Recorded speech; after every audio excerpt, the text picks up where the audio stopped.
Welcome to EPG Pathshala. I am Shuchandra Ghosh, Professor, Department of Ancient Indian History and Culture, University of Calcutta. Today we will be talking under the broad subject of Indian culture, and the theme is economic history of India from the earliest to the 17 to 7 AD, and the topic of my discussion is urbanization of North India, which spans between 6th century BCE to 3rd century BCE. The objective of this paper is to make you understand about the different kinds of Janapadas that were in presence during the time of the time bracket that we are talking about, and how urban centers developed in these Janapadas. So, here you can see a map where you have the names of the 16 Mahajanapadas, and among the 16 Mahajanapadas, many of them turned out into a very important urban center. So, what we find is that the age of the Janapadas witnessed immense development in agrarian economy, resulting in the formation of urban centers. Now, incipient urbanism is noticeable by about the early 6th century BC at some sites, and the Ganga plains describes conditions that are prelude to urbanization. So, when we look at the later Vedic texts, the locations, we find that there is a change from chiefdom to the territorial states in the Ganga valley. So, this transition from chiefdom to the establishment of kingdoms and oligarchy in the Ganga valley is also linked with the emergence of urban centers in the region. And here we have a very important marker, cultural marker, that is the northern black polished ware, which suggests urbanism. It is a kind of a pottery which is a deluxe pottery, and you can see from this picture that this pottery was used primarily in the urban centers of the period. There are actually different kinds of markers for urbanization, and one of the markers, as I have mentioned, is the northern black polished ware, but we have other markers too, for example ring wells, and then we have different kinds of potteries that also talk of urbanism.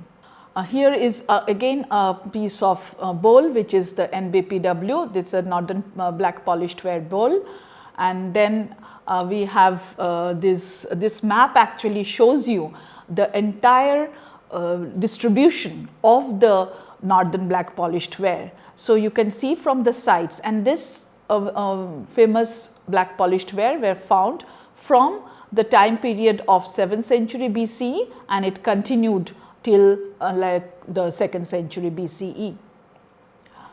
Now, this period from 600 to 2nd century, then urbanization in this period has been termed as second urbanization, because we have that urban centers were visible in textual accounts and also in field archaeological materials from 6th century BC. This is regarded as second urbanization in Indian history because the first urbanization is the Harappan experience. The genesis of the urban centers are not uniform, and they give diverse features. The cities, and what is important is that the cities in the Ganga valley were the epicenter. So, there were few cities which were outside the Ganga valley. So, when we talk about second urbanization, we have to remember that there was an epicenter, and the epicenter was actually the middle Ganga valley. Now, about the nomenclatures, that how do you know, but by what names the urban centers were known in our textual and epigraphic records. So, we have this term called Nagara, which denoted an urban space which occurs for the first time in the Taittiriya Aranyaka. Then again we know about Panini. Panini can be dated definitely around the 5th century BCE, and he was also aware from his writings, we know that between a distinction between Nagara and Grama, and he mentioned that Nagaras were located to the east, implying the Ganga valley, as he himself was a resident of Sialkot in present day Pakistan. Panini also affirms that cities were not necessarily results of random growth, but they were products of elaborate design. When we study urbanization, it is very important to understand that it is a process. Urban centers did not develop at one point of time. So, there are as we are talking about the categories of nagaras, there are different categories of nagaras which are enumerated in the Pali canonical texts, and it enlists at least 60 Mahanagaras at the time of the great demise of Buddha, which were distinct from the lesser known nagaras which were known as the Shakha nagaras. So, now out of these 6 Mahanagaras, there were Champa, then the 6 were very important, and these were Champa, which is located in Bhagalpur in Bihar, Rajagriha, Sarnath near Varanasi in UP, Kaushambi near Allahabad in UP, Sravasti, Sayatmat in UP, and Kushinagara, that is Kasia in UP. And besides these Mahanagaras, we have reference to other important urban centers like Ahichatra near Bareilly, Hastinapur situated in the Delhi Meerut region, Mathura near the present day Mathura, the excavation site is Song, Vaishali, that is Basar area near Muzaffarpur in Bihar. Moreover, when we talk of the different categories of Mahanagaras, also we find that there are other terms. For example, Pura. Pura is a town associated often with fortifications. Nagara was also a town, and then we have a kind of a market town which is known as a Nigama, and a Nigama was perhaps between a Nagara and a village. We have a very interesting classification of another exchange center which is known as the Puta Vedana. Now, cities where we know that cities were located in regions with fertile soil and highly agricultural potential, and so in this many regions arteries of trade networks also facilitated the emergence and growth of urban centers. We can have a look at the trade routes. There were 2 different kinds of routes, one was the Uttarapatha and the Dakshinapatha. Here we are actually talking about the Uttarapatha which linked from eastern India to Taxila and further. Now, coming back to when we talk about the city, the layout of a city in the text is very important, because this is a very important source for our understanding, and so we find that the literary description of a city often refers to imposing fortification walls, gates and watchtowers of cities, excellent residential structures, the regular presence of merchants. The persistent feature of a city or an urban center is a porikha, that is a moat, and a prakara, that is a rampart, which had towers and gates.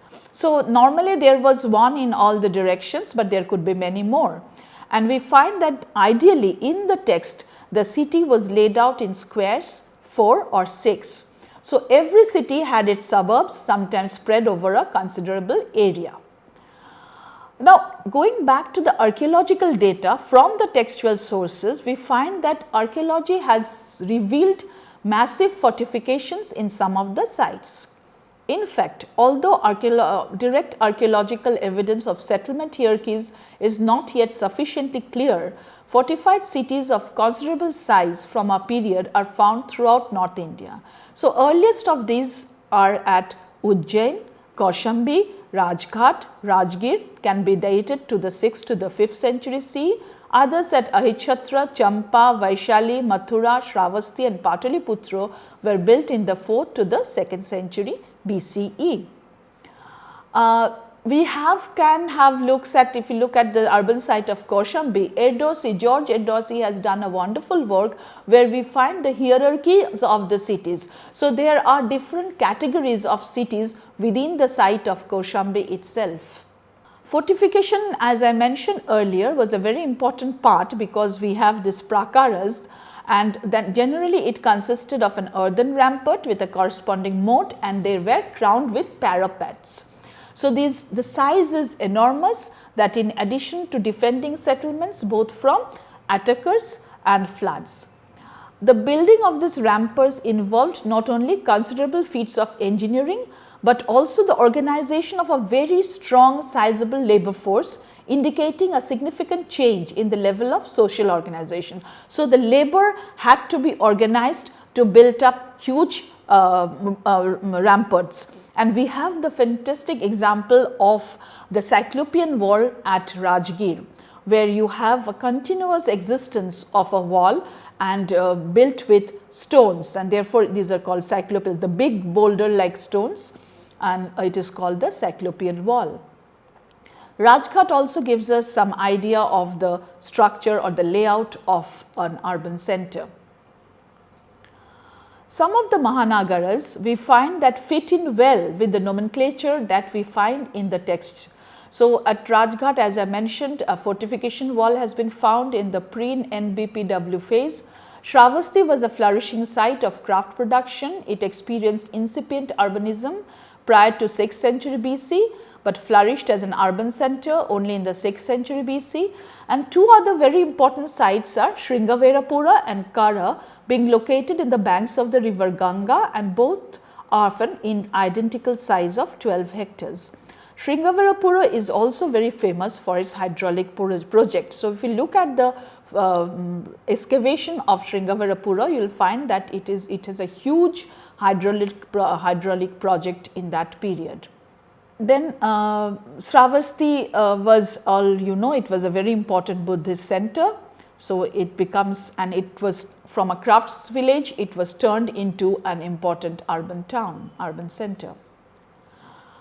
Two very important potteries that are found, or potsherds that are found of different shapes and sizes in the most of the urban sites, are black and red ware and the NBPW. I have already talked about the NBPW, but black and red ware are very common potteries which were used in regular life, and NBPW were deluxe potteries which were generally used for luxurious feeling. Now, urbanization has also a strong linkage with trade. So, it was definitely a contributing factor for urban development, but of course, it was not the most significant agent of change.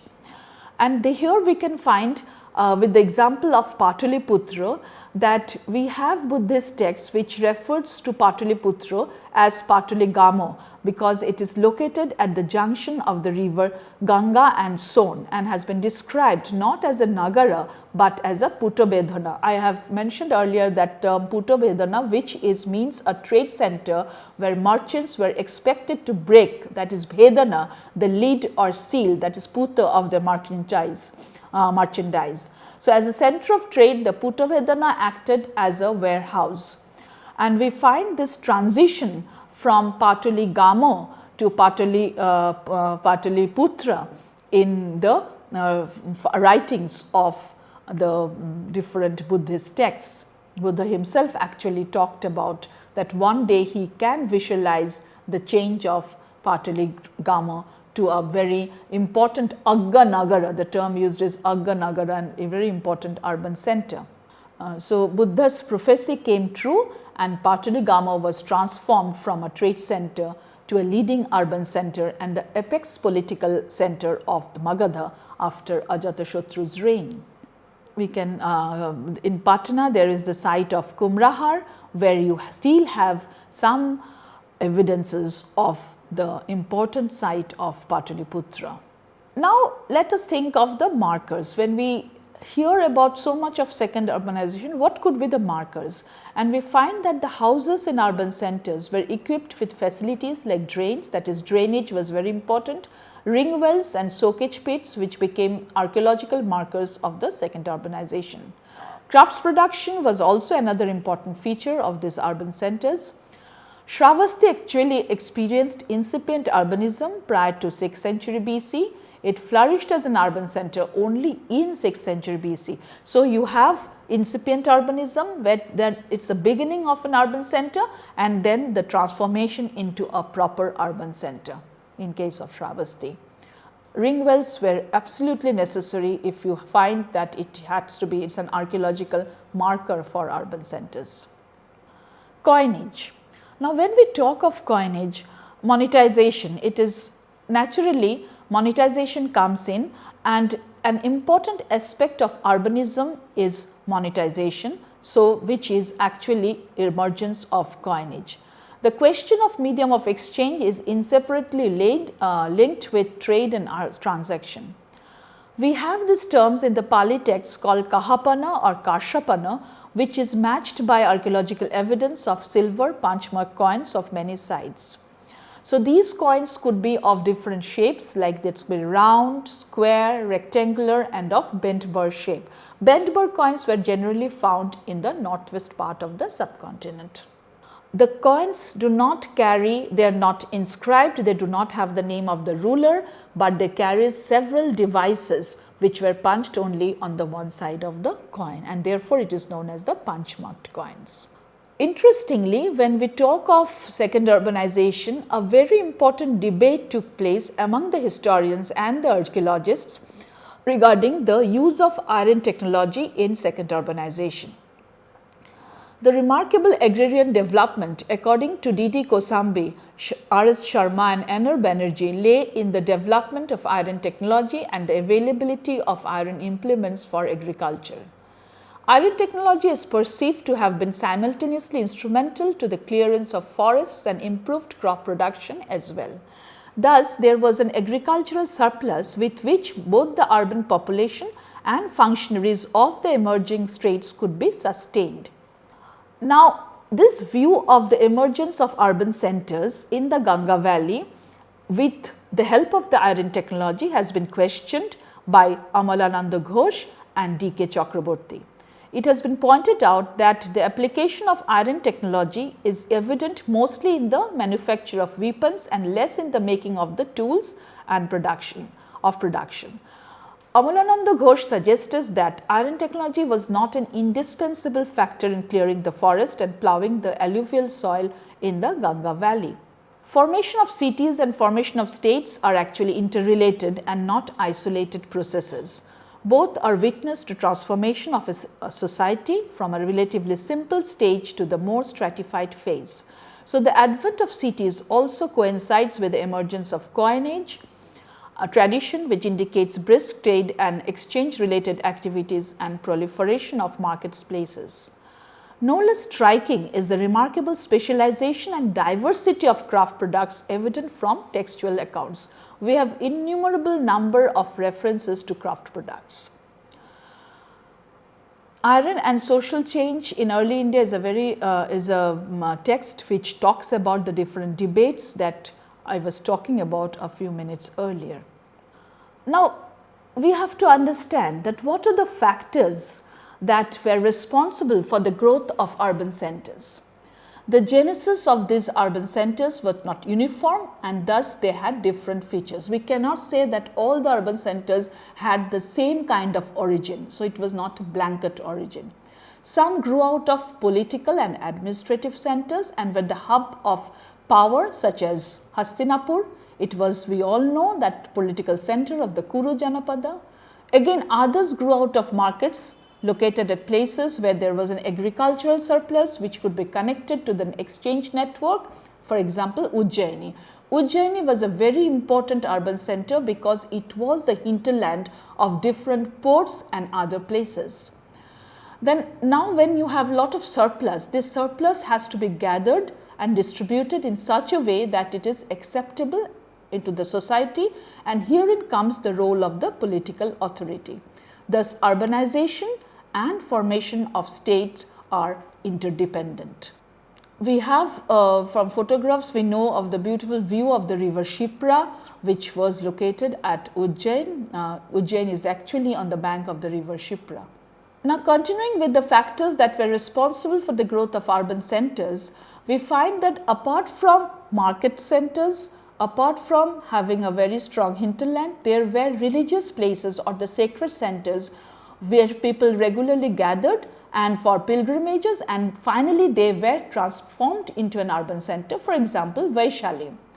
And we have to keep in mind also that a small urban center was larger than a large village. The residents of an urban center pursued different kinds of professions. So, there is multifunctional aspect of an urban center. There could be merchants, there could be craftsmen, there could be administrators, and these were not food producing people. So, they depend on the villagers for their sustenance. So, what we find is that in case of the development of an urban center, the non-agrarian sector is linked with the agrarian sector of the village. In urban centers, we find that with the growth of different kinds of professions, occupations, we have a kind of an organization which are like guilds, and these are known as by different terms called as Shreni, Puga, Shangha. So therefore, manufacturings and artisans were always organized, and particularly in this period guilds were very important because the rulers were also supporting these guild like activities, and therefore we find the beginning of the organizations which had a very cohesive character. Artisans were a dominant class of the urban milieu. Then what are the sources from where we know about the guilds? So we have inscriptions that talk of the guilds of the later period. In this case, we have a lot of references to guilds in the Jatakas. The Jatakas talks about localization of the guilds, and then it talks about the different kinds of quarters, that whole villages were inhabited by one and the same class of artisans. For example, we have reference to Dantokaro Bithi, Rajoko Bithi, that the washermen. Then these villages has to be very large, because we have in a Jataka the reference to Mahavadhaki Gama. In this Mahavadhaki Gama, there were more than 1000 families of dealers in wood. And then we have also the separate presence of a Kammara Gama. The village of the blacksmith also had the same number of families, that is more than 1000. So all these naturally point to the very organized character of crafts and industries which were localized to some extent in this period. Overall, if we look at what we have talked about in the entire period of our study, we find that textual sources points towards urbanization in two ways. One was description of some villages which specialized in some professions such as blacksmithing, pottery, carpentry, cloth weaving, basket weaving, and many others. So these were villages which were close to the raw materials and were linked to the trade routes, which helped in the transformation of a city. Now, the character of the city shows that a city accommodated diversity. A city accommodated different kinds of ranging identities, and there were different types of people who were inhabiting a city, coming from different social strata and diverse religious sects. So it was a political, social and economic space. An urban center is a beehive of activity, of movement, of convergence. People from different areas are coming and meeting at an urban center. So it has us as a special space to be separated and protected, where king occupied, of course, the central place, the administrative authority. So we have a very interesting statement by B.D. Chattopadhyay. He says that when we look at the literature tells us more eloquently about the cityness of the city beyond its physical contours. So what we have seen is that when we look at an urban center, we find that this period from 600 to 2nd BCE to roughly 3rd century BCE, this period is known as a period of second urbanization in Indian history, because it was different from the first urbanization, which we all know it was the Harappan system. Then what we find is that here we have certain markers. The markers, how do we know that which is an urban center? The markers are, for example, use of northern black polished ware, black and red ware, then soak peats, then we have terracotta ring wells. Monetization was also a very important part of urban centers. We have coinages, we have talked about coinages, particularly in this period, coins are not inscribed, they are not having any ruler's name. So it is, we have to depend only on the different kinds of symbols. The manufacturing technique was punch mark coins. Then we have proliferation of crafts activities. Lot of craftsmen are found in the Pali canonical text, like we have the reference to Bardhakis, the Kamaras, and artisanal activities became very important in this period. Finally, we find that if we look at the layout of the cities, the layout of the cities had two very important aspects. One was the porikha, that is the moat, and another was the prakara, that is the rampart, and these were necessary to save from invasions as well as from inundation, that is floods, because most of the cities were situated on the bank of the rivers. If we look at the origin of the urban centers, different urban centers had different kinds of reasons for being there. For example, Ujjaini was important because it was a hinterland, it had a very strong market and it had linkages with other areas. Vaishali became an urban center because of its religious background. Then we have centers like Kaushambi, which shows hierarchization within an urban center. So George H. Dorsey has shown it. Then we have different kinds of walls. For example, Rajgir is a very interesting urban center because you have the presence of a cyclopean wall. So ramparts were very important for this region.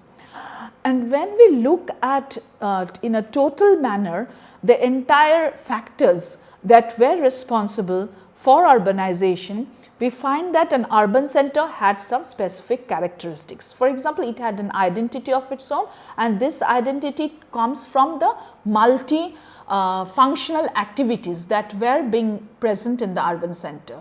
So you have different kinds of craftsmen, people were thronging from different places. So it is a center of convergence also. So there are divergence and a center of convergences. Then we have, this is a space which is actually very separated, very important, and where the king has a central position. And finally, what comes out from, if we look at the urban centers, that there is a kind of a cityness, and which has, and beyond, we have to look beyond the physical contours of the layout of the city, and we find that the cityness of the urban centers, the multifunctionality, the different types of people, you have a weaver, you have a carpenter, you have a washerman, you have a blacksmith, you have potter, so different kinds of occupational groups living together. So this multifunctionality gives a different kinds of cityness, which was talked about by B.D. Chattopadhyay. And finally, what we saw in this, that there was a debate regarding the use of iron in the germination, in the emergence of an urban center, and this debate shows that it is not only iron technology, with that we need with that we need the presence of the government, the state. So state and urbanization are interlinked with each other.